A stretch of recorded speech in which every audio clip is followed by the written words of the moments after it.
Well, good morning. It's good to see you all here, and we're starting a new series called The Minors, and it is about the minor prophets. And you're like, oh, exciting, right? And some of you may even saying, like, what are the minor prophets, right? Or I've read some of the minor prophets, or I've heard about them, and they seem like they're in some obscure place back in the Old Testament that's irrelevant, or is that the place where God is always angry, right?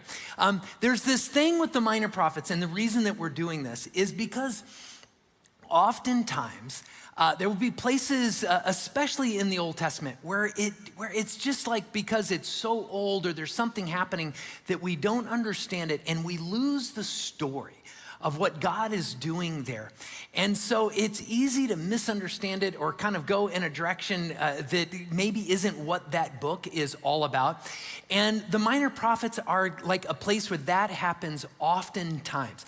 And so I thought it'd be really cool to take a part of the Bible that oftentimes gets misunderstood or where the story gets lost, but to actually walk through it in some ways where we see the story, where we understand the context, we get what's going on so that we can see God's heart in it. So here's my hope with this series, and it's really kind of two parts. One, that each week we'll walk away from some part of the minor prophets and you'll say, I get it, I understand it now, because there's a bunch of different minor prophets. We're not gonna go through all of them. I'm sure they've been all just like all the names have been running through your head right now. You're like, I hope we do Habakkuk or something like that, right? Probably not. And by the way, don't name your kid Habakkuk, right? There are other better Bible names to name your kids if you have a kid and you're looking for a Bible name. But I want you to walk away and go, I see the heart of God in that part of the story of the Bible. And the second part of this, or hope that I have, is that you'll actually, you'll come away with something tangible, that you'll say, not only do I understand it, I see that there's actually something relevant that I can take away that's true to the world that I live in today. So we're gonna dive in today, and we're gonna begin with the book of Amos, and we handed out a card to you, and it's got a little bit of information on the back that we'll look at as we go through this, but it's also got some room to make some notes on there. So be sure to use that, and I'll actually point out a spot when we get to some things on that. So a little bit of general information about the minor prophets before we dive into Amos, and it's this. The minor prophets you'll find them in the end of the Old Testament. It's the last 12 books of the Old Testament.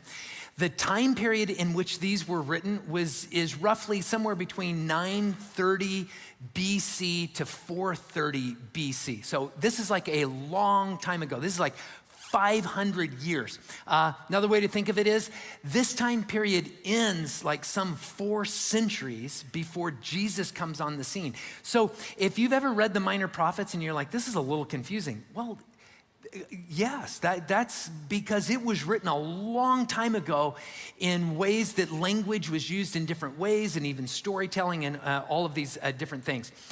The time period in about 930 BC, the reason this is the beginning time for it is because this is the time right after King Solomon dies. So you probably have heard of King Solomon. He dies, his son takes over and gets into this squabble with the tribes in the north. He begins pulling them into this like servitude to help build all of these projects that he's got going on around Jerusalem, until he starts dragging them into kind of a forced slavery or labor. And they revolt, there's a civil war, and Israel is divided into a northern and southern kingdom. The northern kingdom, which is that group that revolted, is known as Israel. And then the southern kingdom that has Jerusalem in it, where King Solomon's son continued to reign, that was known as Judah. So on the map behind me, you'll see Israel and Judah. And the time of the minor prophets kind of begins a little bit after all of that takes place. And Amos, that we're gonna look at today, starts in roughly 750 BC. So when you think about Amos, I wanna ask you a question before we dive into the actual story of Amos here. And it's this: what does it look like to be devoted to God? Like, what does it mean to be a true worshiper and follower of God? Because this is the story that Amos is gonna kind of get at. And I think about that myself, that there are these moments when we say, okay, what does it mean to really be devoted to God? And when you start thinking about all the things that like, what are the signs of real devotion to God? I think about different times in my life when I would have said, okay, man, it is this kind of quiet time, right? I studied all these different types of quiet time. I'm gonna pray this way and read my Bible this way, or it's worshiping in a very particular way, or we think about spiritual disciplines, and all of those things are good things. But the question would be, is that what really genuinely being devoted to God is all about? Because this kind of becomes the question that Amos is going to wrestle through in this story with Israel in all of this. So the book starts with, and I'm gonna use this right here, with Amos. And Amos is not what you would think of as the typical Old Testament prophet, right? When we think of an Old Testament prophet, we think of a guy that's probably like a real religious guy who hangs out by the temple all the time, and he's probably grumpy because it just seems like all those Old Testament prophets were really grumpy. Well, actually, Amos, uniquely, he's a shepherd and a farmer. And not just like a shepherd over like one little flock of sheep. Think about like a farmer who either owns or is responsible for managing like an entire estate. We know from Amos and other parts of the Bible that he probably had a large area that he was overseeing. It had fig groves in it. He probably had sheep and cattle. There may have been other livestock that he had, but he's responsible for all of this. And like any farmer that would be overseeing like this entire estate with all the animals and everything, there's something that happens. Like you gain like this kind of attachment to the land and to the livestock and to all of the workers and all the people that help you with this. Anyone here ever like work on a farm, own a farm, a ranch or anything? Okay, like a few of you. Okay, so you get this, right? You get that you can't just own or run a farm and it's like any other business. Like it's not like a 9-to-5 job. Like your heart is in this. There is a TV show that kind of captures this a little bit. It's called Clarkson Farm. Anyone seen the show Clarkson Farm? No? Okay, maybe, okay, a couple of you have, and you're like, oh my gosh, Glenn, what are you watching? I know. Clarkson Farm. It stars Jeremy Clarkson, and if you don't know who Jeremy Clarkson is, he's a car guy. He became world famous in Great Britain over doing this car show called Top Gear, and then he did another one after this, and so he became wealthy and famous for this, and I'm not recommending the show, if you're, no comment. Anyhow, but he decided to start a farm. He knows nothing about farming, and he's gonna start this farm, and of course he gets like an assistant manager and a hired hand that help, because they actually know how to run a farm. But through it, they do this TV show of it, and it's like filled with all the comedic things that you would think of someone who doesn't know how to farm that's learning how to farm. But the surprising thing is how attached he becomes to some of his livestock and to the land itself. And he has a cow that is his favorite cow. So he decides he's gonna raise cattle at one point. And he names this one cow Pepper because it's his favorite cow, right? But then there's this moment where the assistant manager who understands farming says to Jeremy, says, okay, now you need to understand, this is how this works.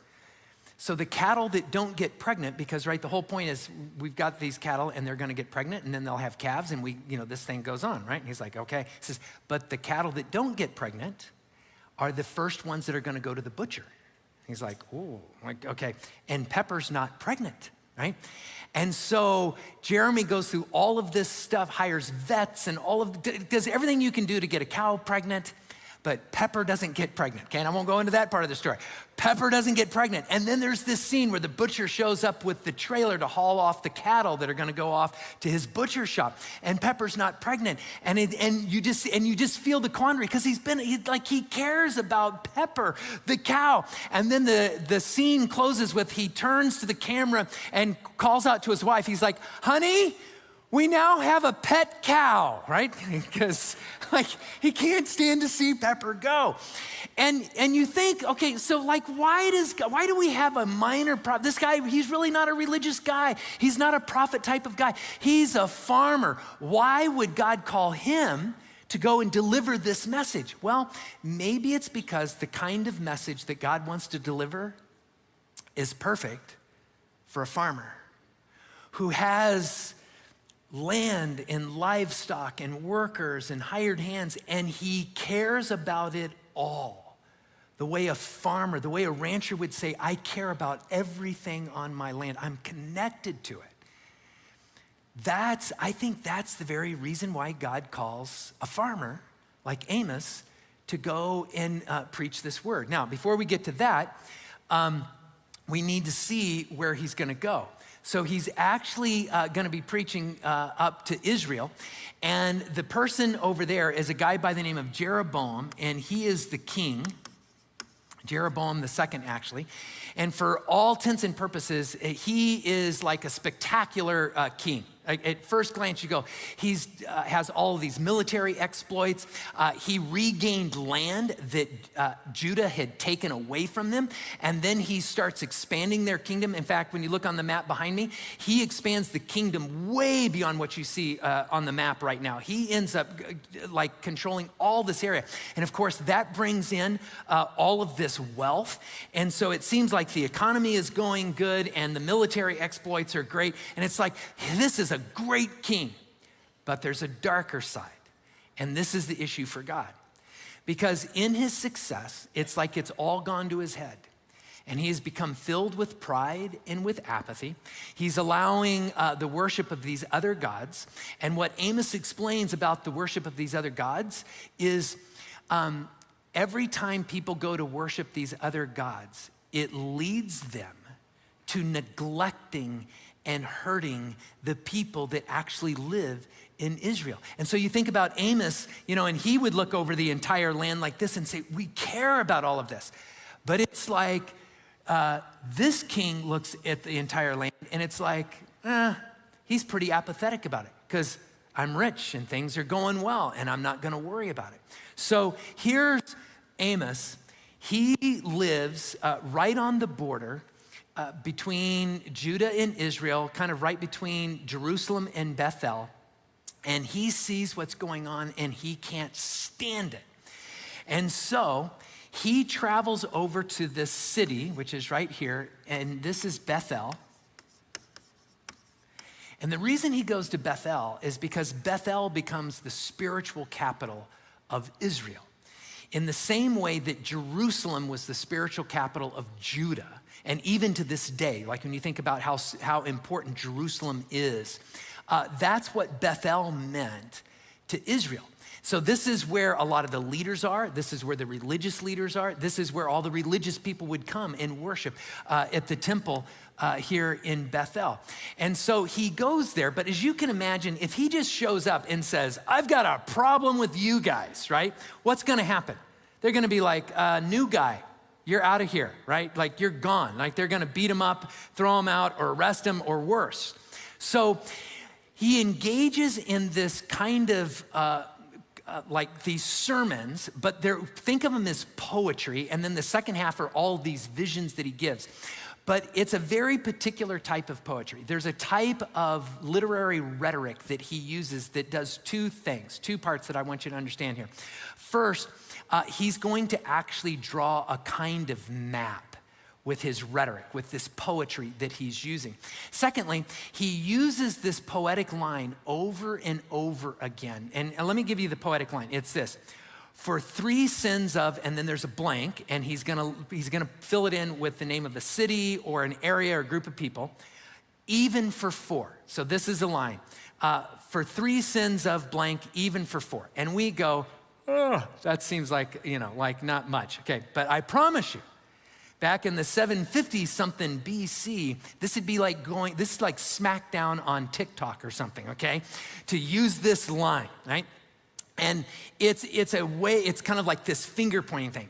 And what he's gonna do is he's gonna use this line And it's like he's gonna put the smackdown on somebody on this. And then he may use a few other names, or he'll repeat the line over and over again.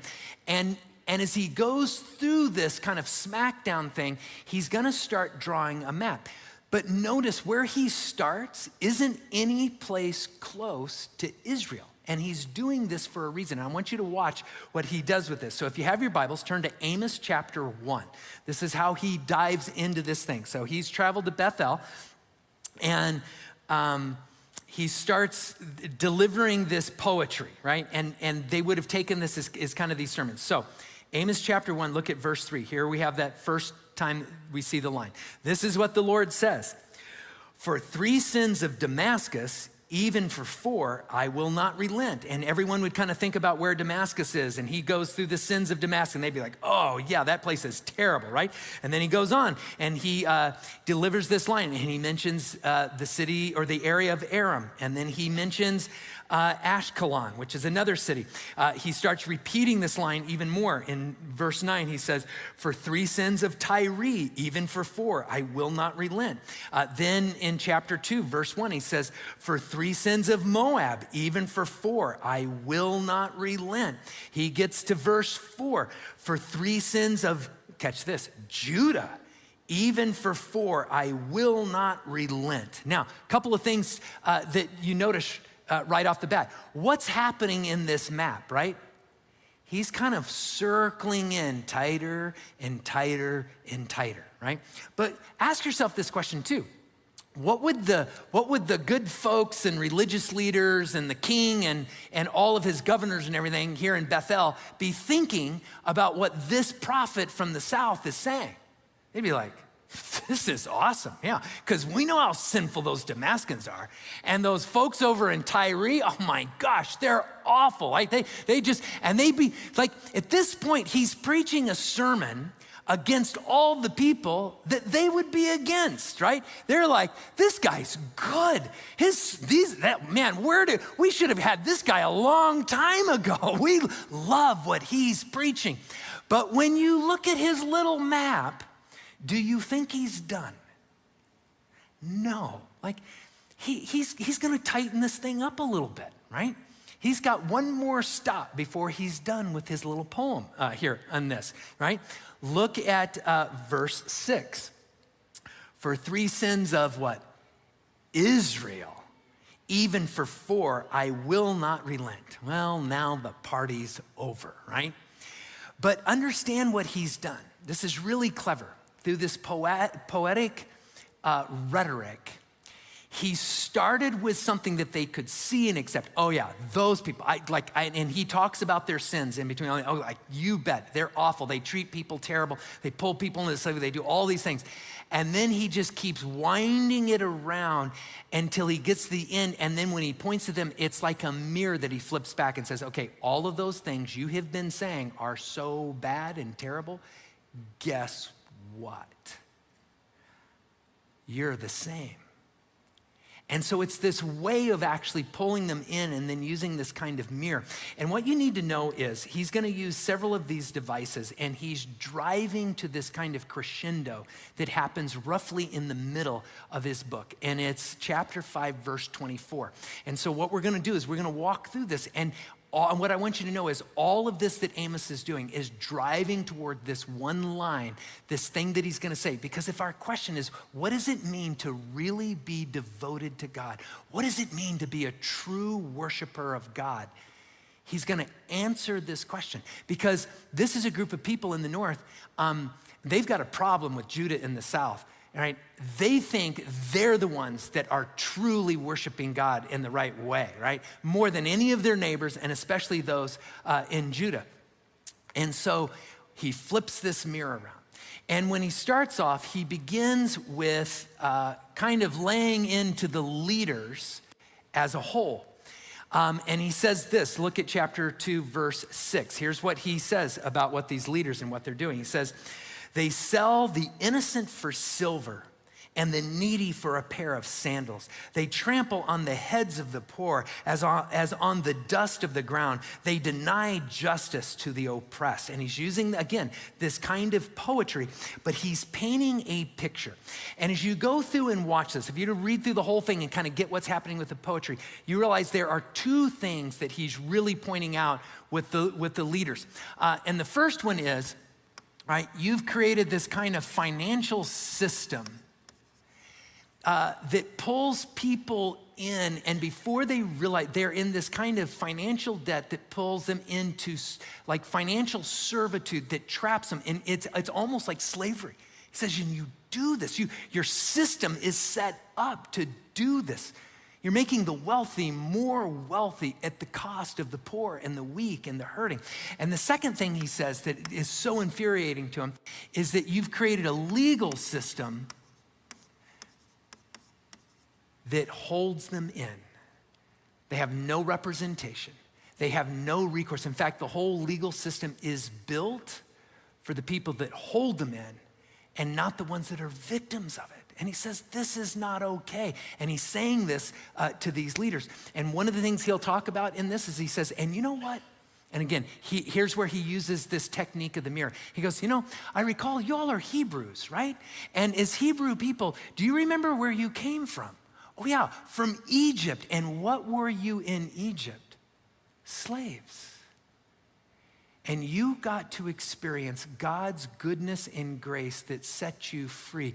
And now that you're in charge, you're treating people the way you were once treated. You should know better, right?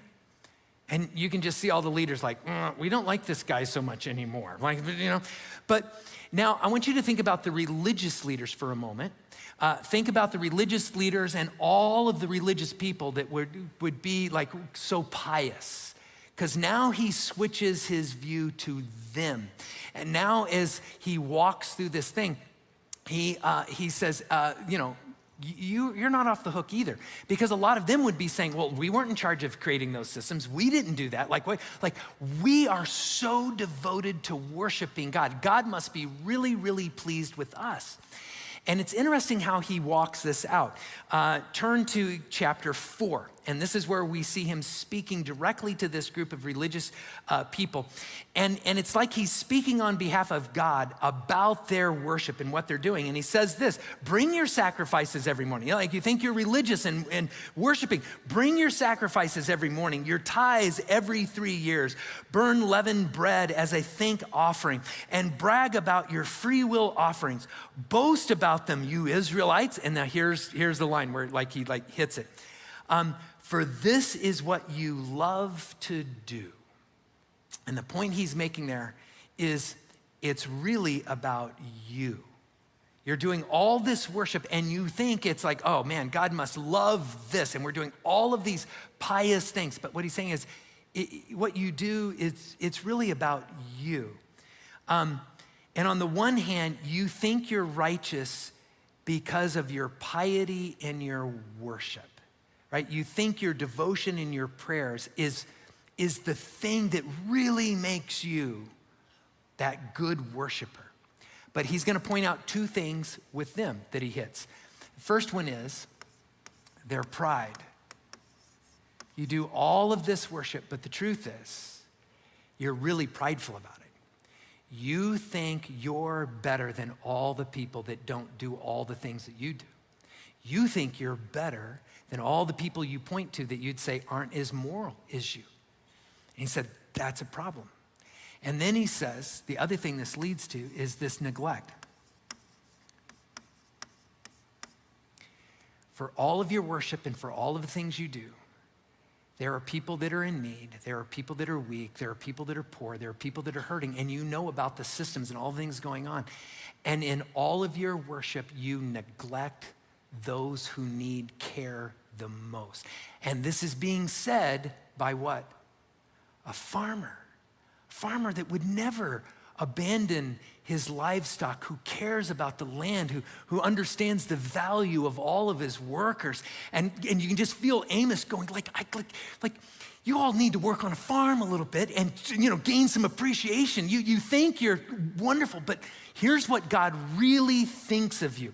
And he turns this around, and there's this really, really powerful moment in chapter 5. Turn to chapter 5, starting about halfway through verse 21. And what he does here is he's describing what God really thinks of their worship. He says this.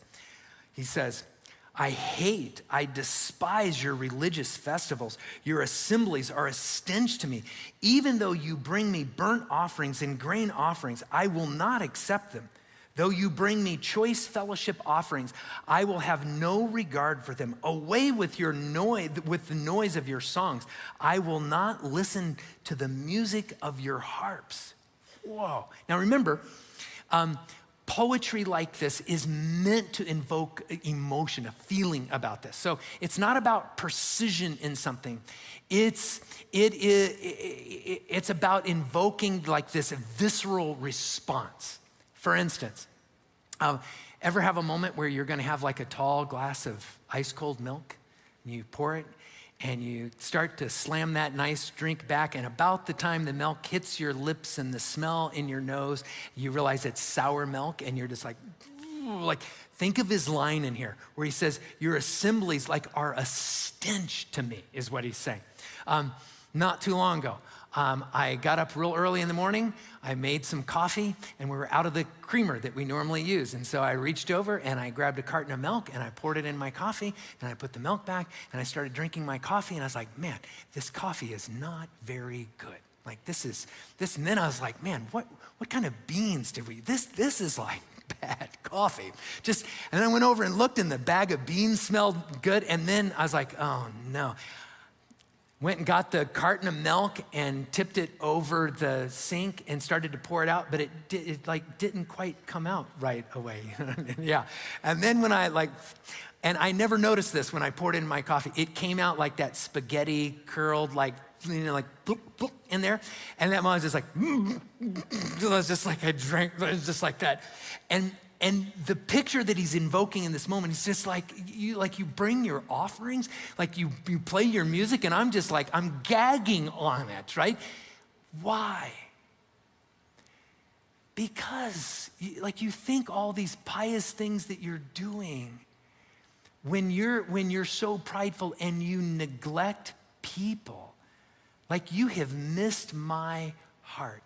And here's Amos's cry, all the way from chapter 1, all the way through up until, and we're getting to this point, this kind of crescendo in verse 24 here. Here's Amos's cry. You have disconnected your worship of God from the way you treat people. That's his point. If you want to know this is the key point and problem that Amos is pointing out from top to bottom. You have disconnected your worship of God from the way you're treating people. And what God is saying is that doesn't work for me. The way you treat people is that is your act of worship. That's my heart. I want to see worshipers, right? And again, Amos is a shepherd.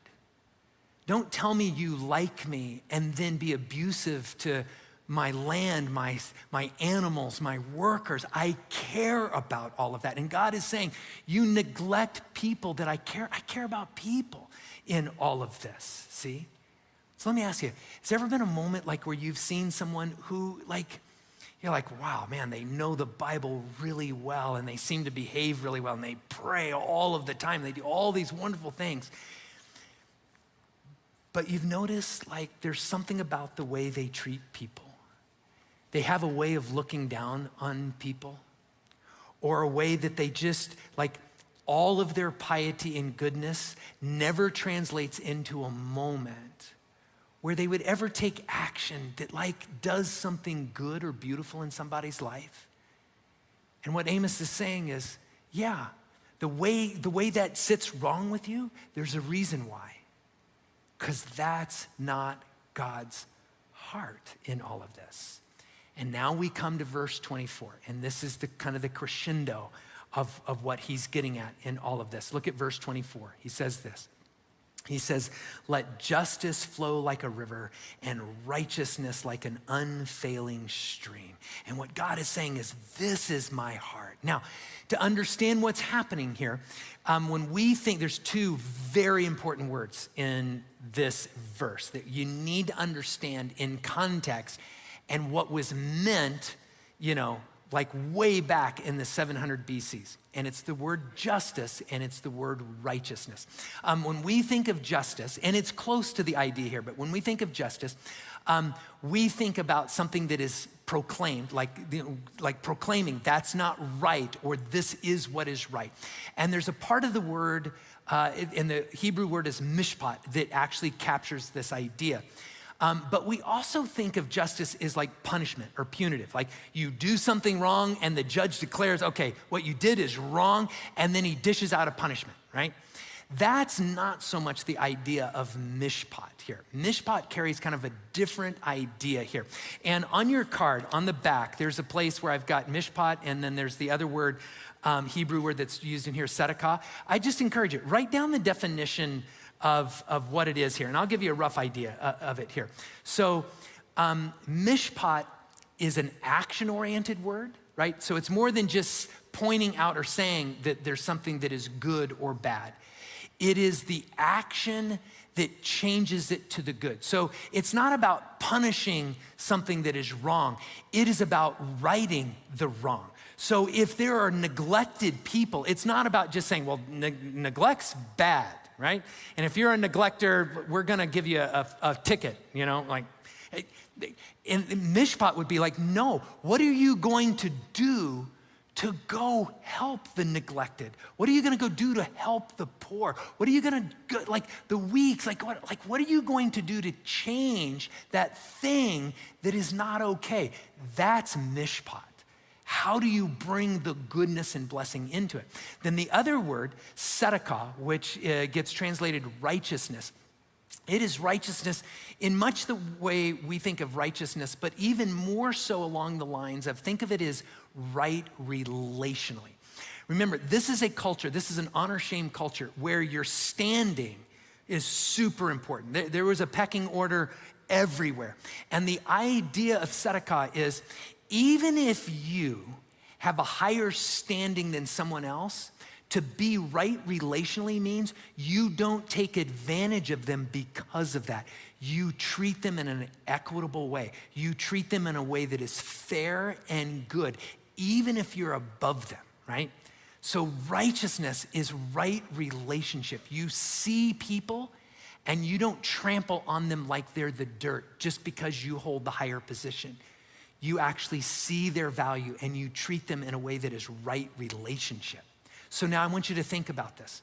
Amos started like at this kind of this big open funnel, and he keeps driving and driving and driving on this question of what is it? What is real worship? What is real devotion to God, right? And he gets to this point, and he says, here's my heart. Here's what it means.